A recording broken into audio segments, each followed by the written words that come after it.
Hey, Todd. Yeah.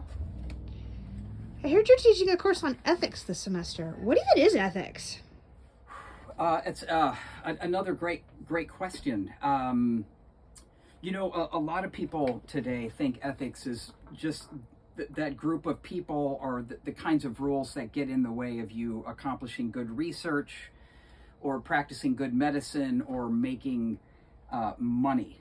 Sometimes it's a gateway, if you will, that gets in the way. But that's a very cynical and dangerous understanding. Really, ethics has to do with like the good and the true and the beautiful.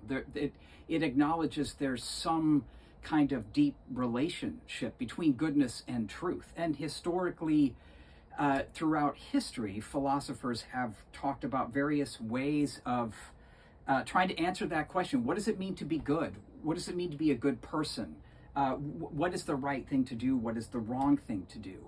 So we could break it down into three large categories. One of them would be duty or a rules-based ethic, which just says we follow these rules because they're good and they're true, irrespective of whether or not that may cost us something.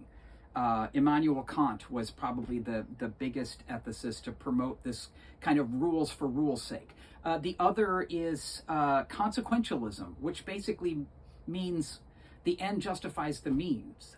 This is how we tend. This is kind of our default ethic, frankly, even as Christians, where we see something we want, and then we kind of work out of reasoning to justify that. And then the third is the tradition of virtue that goes back way back to the Greeks, even before Aristotle, and this system is concerned with who we become.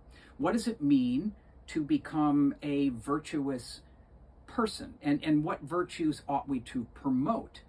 So all of these are in play today, and they all relate in some ways to Christian ethics, which I haven't even talked about, where we also have to interact with Scripture, God's revelation.